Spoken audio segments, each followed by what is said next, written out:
Hello students. So we are on the last topic of unit 2 that will be covered by me, that is the Lorentz curve and Gini coefficient. ये दोनों ही जो coefficients हैं या attributes हैं ये income equality को represent करने में यूज होते हैं mostly in economics and they are interrelated. Lorentz curve is the graphical representation of the data and Gini coefficient is the quantitative representation of the same data.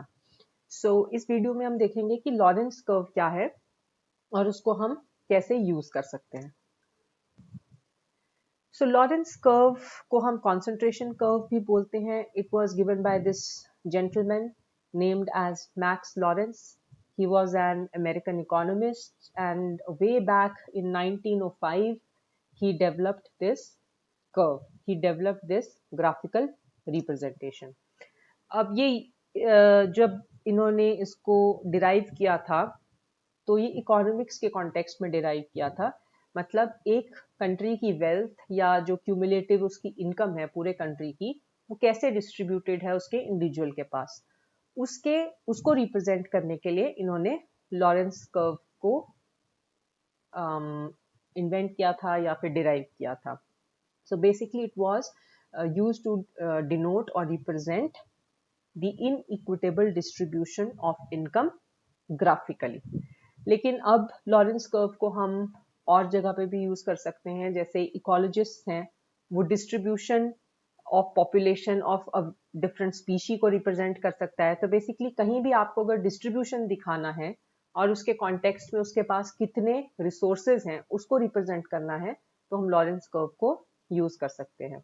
Ecology का अगर मैं example दूं, हो सकता है आप एक इकोसिस्टम में इंटरेस्टेड हैं, से वहां पे एक रिसोर्स है, एक पर्टिकुलर टाइप का प्लांट है, उसको सिर्फ एक स्पीशी यूज नहीं कर रही है पर 5 स्पीशीज यूज कर रही है, उस पर डिपेंडेंट है. से एक उसके लीव्स पे डिपेंडेंट है, एक इसके स्टेम पे डिपेंडेंट है, एक फ्लावर पे है, फ्रूट पे है.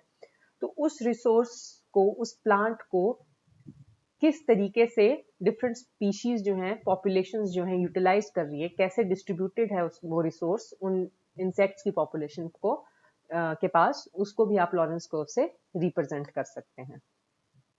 और एग्जांपल हो सकता है इसका सोशियोलॉजी की कॉन्टेक्स्ट में कि एक जो कंट्री है उसकी पॉपुलेशन कितना स्पेंड कर रही है हेल्थ पे. जैसे कि हम अगर बात करें इंट्यूटिवली, जो हम अपने आसपास भी देखते हैं, जो सबसे लोअर इनकम ग्रुप्स हैं, जो सबसे गरीब लोग हैं हमारी सोसाइटी में, वो शायद सबसे कम स्पेंड करते हैं हेल्थ या हेल्थ फैसिलिटीज पे. और जो सबसे अमीर लोग हैं, टॉप से 10% हैं जो क्यूमुलेटिव इनकम नेशन का या किसी कंट्री का होल्ड करते हैं, वो शायद सबसे ज्यादा हेल्थ पे स्पेंड कर सकते हैं. इसको आप इंटरप्रेट कर सकते हो फिर डिफरेंट वेज में. हो सकता है कि फैसिलिटीज अफोर्डेबल ही नहीं है, लोअर मोस्ट इनकम ग्रुप के पास उनको उस ढंग की फैसिलिटीज ही नहीं मिलती हैं कि स्पेंड कर सकें. सेकंड रीजन हो सकता है कि वो अवेयर भी नहीं होते हैं उस बारे में. हो सकता है कि उनकी एजुकेशन भी पुअर रहती हो इस कॉन्टेक्स्ट में. दूसरा इंटरप्रिटेशन हो सकता है कि जो हायर इनकम ग्रुप है, क्योंकि उनका लाइफस्टाइल जो है सेडेंट्री है, फिजिकल एक्टिविटी इतनी नहीं रहती है, हो सकता है वो उनको ज़्यादा बीमारियां लगती हों या फिर ऐसी बीमारियां लगती हैं जैसे कैंसर है, हार्ट अटैक है, हार्ट डिजीजेज हैं, जो ज़्यादा स्पेंडिंग जो है इनकम की डिमांड करते हैं. वो भी रीज़न हो सकता है, उसको हम ऑफकोर्स इंटरप्रेट कर सकते हैं. लेकिन ये सारे जो सिनेरियोज हैं आप इनको लॉरेंस कर्व से रिप्रेजेंट कर सकते हैं. इसको हम एक एग्जाम्पल से समझते हैं. से हमारे पास दो कंट्रीज हैं, कंट्री ए और कंट्री बी. कंट्री ए में भी for the sake of simplicity हम मान लेते हैं कि सिर्फ 2 ही लोग हैं और कंट्री बी में भी 2 ही इंडिविजुअल्स हैं. सो पॉपुलेशन क्या है, दोनों की बराबर है. लेकिन कंट्री ए में जो पर डे इनकम है वो पहले इंडिविजुअल की 1000 रुपीज है, एक दिन में 1000 कमा लेता है. दूसरा इंसान जो है वो सिर्फ 100 ही रुपए कमा रहा है दिन के. तो एवरेज इनकम में अगर आपको बोलूं कि कंट्री ए की एवरेज इनकम क्या है, सो 1000 प्लस 100 1100 डिवाइडेड बाय 2, 550 रुपए इस कंट्री ए की एवरेज इनकम हो गई. कंट्री बी में क्या है, एक इंडिविजुअल 500 रुपए कमा रहा है, दूसरा इंडिविजुअल 600 रुपए कमा रहा है. इसकी एवरेज इनकम कितनी होगी कंट्री बी की, सेम 550 रुपीज. नाउ अगर हम ये स्टैटिस्टिक्स देखें, एवरेज इनकम्स को कंपेयर करें कंट्री ए और कंट्री बी में, वो क्या है, दोनों कंट्रीज की सेम है. 550 550। लेकिन एक्चुअल सिनेरियो क्या है, कंट्री ए में इनइक्वालिटी बहुत ज्यादा है, एक बहुत गरीब है, एक बहुत अमीर है। उसके कंपैरिजन में जो कंट्री बी है वहां पे काफी इक्विटेबल डिस्ट्रीब्यूशन है इनकम की, 500 और 600, काफी आसपास ये इंडिविजुअल एक ही जैसा इनकम ग्रुप में है। तो ये जो डिस्ट्रीब्यूशन है इनकम की, ये हमको इस एवरेज वैल्यू से कहीं भी पता नहीं चल रही है कि वेल्थ कैसे डिस्ट्रीब्यूटेड है कंट्री ए की पॉपुलेशन में और कंट्री बी की पॉपुलेशन में। जब हमको इस तरीके के इन्फ्रेंसेस निकालने होते हैं, इस तरीके का एनालिसिस करना होता है, तो हम लॉरेंस कर्व को यूज करते हैं। अब देख लेते हैं लॉरेंस कर्व जब हम बनाते हैं तो कैसे बनाते हैं। तो आपके पास एक्स एक्सिस रहेगा एक, जिसपे आप cumulative proportion of population represent करोगे। मतलब आप पॉपुलेशन को कन्वर्ट कर दोगे या तो रेशो में या परसेंटेज में, या अगर रेशो रहेगा तो 0 से 1 वो वेरी करेगा, इसको आप परसेंटेज में कन्वर्ट कर दोगे तो 0 to 100%। इसको हम एक डिटेल्ड एग्जांपल से भी समझेंगे। तो अभी हम सिर्फ ये देख रहे हैं कि लॉरेंस कर्व है क्या। सो एक्स एक्सिस पे क्यूमुलेटिव प्रोपोर्शन ऑफ पॉपुलेशन आ गई, वाई एक्सिस पे क्या है, cumulative income. Now remember, by definition, Lorentz curves is what? It shows us the distribution of cumulative wealth या income,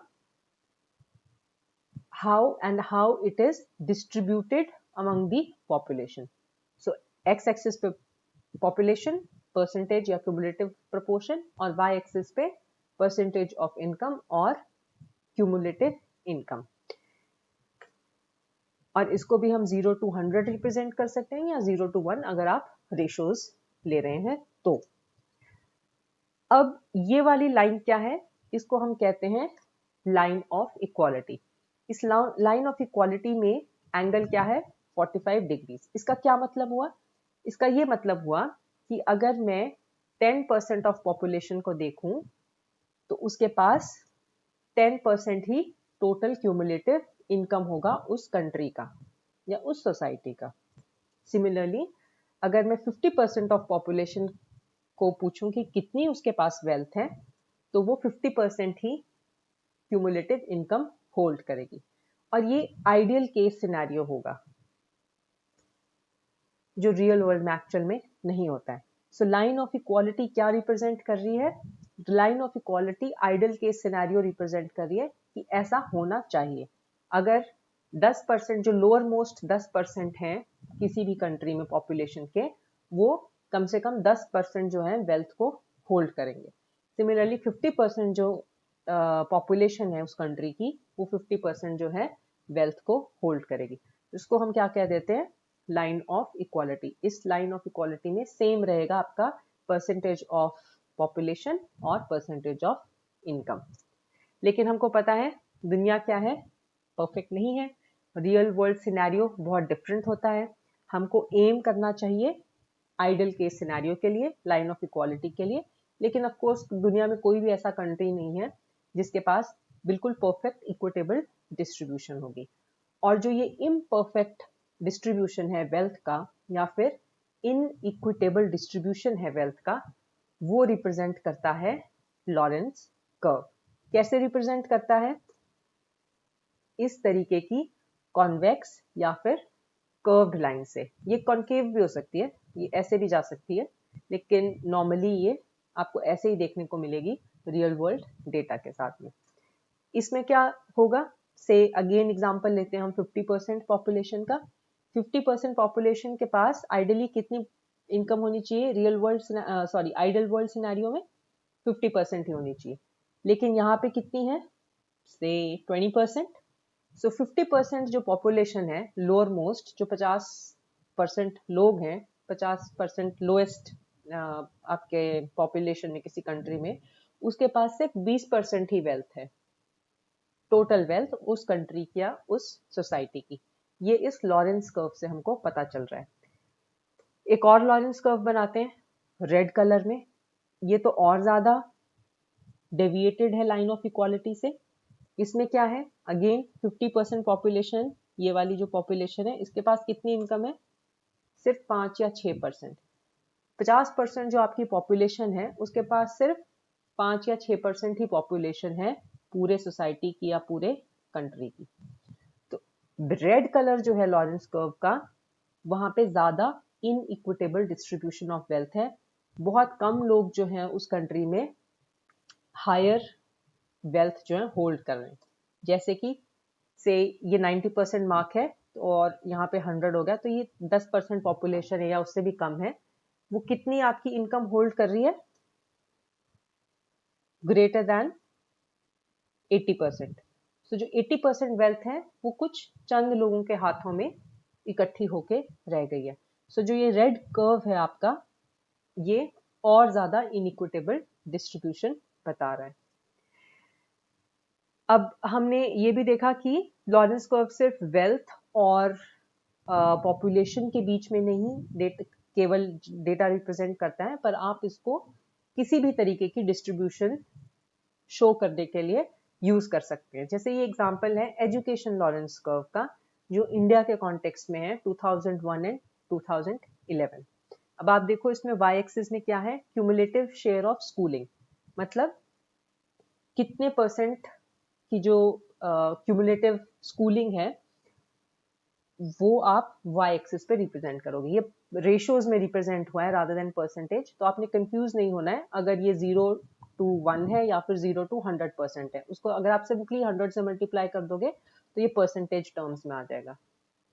और एक्स एक्सिस पे क्या है? Cumulative share of population. Again यहाँ पे 0 और 1 यूज किया है, रेशियो यूज किया है, परसेंटेज नहीं यूज किया है, तो अगेन आपको इसमें कंफ्यूज नहीं होना है। सेम चीज वो लेकिन शो कर रहा है। ये आपकी स्ट्रेट लाइन क्या है? 45 डिग्री की लाइन है, लाइन ऑफ इक्वालिटी है, आइडल सिनेरियो है। मतलब 50% जो आपकी से 40% जो पॉपुलेशन है वो 40% एजुकेशन के जो रिसोर्सेज हैं उस कंट्री में उसके पास हैं। इक्विटेबल परफेक्ट डिस्ट्रीब्यूशन है। लेकिन आप देखिए 2011 जो इस डार्क ग्रे में है और 2001, ये हमारे कंट्री का Lawrence curve, education Lawrence curve है, जिसमें जो शो कर रहा है कि बहुत ही इनइक्विटेबल डिस्ट्रीब्यूशन है। लेट्स सी कैसे। से आपकी 80% पॉपुलेशन या 0.8 क्यूमुलेटिव शेयर जो है पॉपुलेशन का, उसके पास कितने परसेंट रिसोर्सेज हैं एजुकेशन के? बेरली 0.3 से भी कम। और अगर मैं बोलूं कि जो टॉप स्ट्रेटा है आपका, टॉप पॉपुलेशन है आपकी, से 90% और 100% के बीच वाला 10% लोग जो होंगे, उनके पास सारी फैसिलिटीज हैं एजुकेशन की। 90% फैसिलिटीज क्या है एजुकेशन की, वो होल्ड कर रहे हैं। बहुत ही इनइक्विटेबल डिस्ट्रीब्यूशन है। 2011 में ये स्लाइटली बेटर हुई है। यहाँ पे फिर से हम देखें, अगर 80% ऑफ पॉपुलेशन लगभग 0.5% जो है एजुकेशन रिसोर्सेज को होल्ड कर रही है, सो स्लाइटली बेटर देन 2001। लेकिन अभी भी बहुत ज्यादा इनइक्विटेबल डिस्ट्रीब्यूशन है एजुकेशनल रिसोर्सेज की या फिर शेयर ऑफ स्कूलिंग की। अब हम एक एग्जांपल देखते हैं कि आप लॉरेंस कर्व को कैसे डिराइव कर सकते हो। से आपके पास ये डेटा सेट है, ये क्या है? पॉपुलेशन है या इंडिविजुअल्स है। अब आपको ये ध्यान रखना है, ये जो नंबर है ये एक्चुअली फ्रीक्वेंसी है। मतलब 100 लोगों की इनकम कितनी है? 10,000। 120 लोगों की इनकम कितनी है? 12,000। सो ये एक्चुअल फ्रीक्वेंसी यूज करते हैं हम इसमें, रादर देन द इंडिविजुअल्स 1 2 3। ये फ्रीक्वेंसी है एक्चुअल में, और ये इनकम आपके पास डेटा सेट दिया है। Now let's see in Excel. मैंने इसको न्यूमेरिकल को एक्सेल में सॉल्व किया है, एक्सेल में प्लॉट किया है लॉरेंस कर्व। आप इसको मैनुअली अपनी नोटबुक्स और पेन में कर सकते हैं साथ साथ, जो हम नेक्स्ट वीडियो में देखेंगे कि इससे हम लॉरेंस कर्व कैसे डिराइव करेंगे।